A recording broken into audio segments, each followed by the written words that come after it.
congratulations. But first question, how does this award, ante holding that award mean to you? It's a very special award ఎందుకంటే పుష్ప 2కి నేను గెలిచిన మొదటి award ఇది.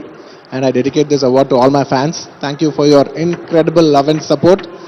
Thank you my army. I love you. మిమ్మల్ని I hope to make you all more mad proud. Congratulations sir. ఈ award Telangana award sir. Thank you so much sir. Thank you so much. ఎలా అనిపిస్తుంది sir? బాగుంది, చాలా ఆనందం ఉంది. ఆనందానికి హద్దులు లేవు, అవధులు లేవు. ఎందుకంటే ముఖ్యంగా 10 ఏళ్ల తొరత, అంటే అవిభక్త రాష్ట్రంగా ఉన్నప్పుడు ఇట్లా సంబరాలు జరుపుకునే వాళ్ళం. తర్వాత 10 ఏళ్ళు గ్యాప్, తర్వాత విరామం, తర్వాత మళ్ళీ ఇవాళ ఇక్కడ తెలంగాణ రాష్ట్రంలో తెలంగాణ ప్రభుత్వం ఆధ్వర్యంలో ఈ యొక్క సంబరం మా చలనచిత్ర పరిశ్రమలో. ఎందుకంటే ఎన్ని అవార్డ్స్ ఉన్నా కానీ స్టేట్ గవర్నమెంట్ అవార్డు అనేది మొదటి నుంచి కూడా సినిమా ఇండస్ట్రీ వెరీ ప్రత్యేకం. యాక్చువల్గా మేము వెయిట్ చేస్తున్నాం మీ అవార్డ్స్ కోసం. సో రేవంత్ రెడ్డి గారు Telangana chief minister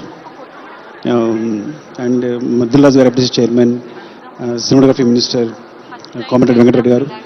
so thanks అండి మీ అందరికీ. బికాస్ మమ్మల్ని ప్రోత్సహించడానికి ఈ అవార్డ్స్ గద్దర్ గారి పేరున పెట్టడం చాలా అందంగా ఉంది.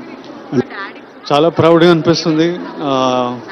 గద్దర్ అన్న పేరు మీద అవార్డు, కాంతారావు గారి అవార్డు. అండ్ కాంతారావు గారు చాలామందికి తెలియదు కానీ he was big super star Telangana నుంచి. సో తన పేరు మీద అవార్డు తీసుకోవడం I feel is a big responsibility and I feel very proud and I have to live up ఈ రెస్పాన్సిబిలిటీ.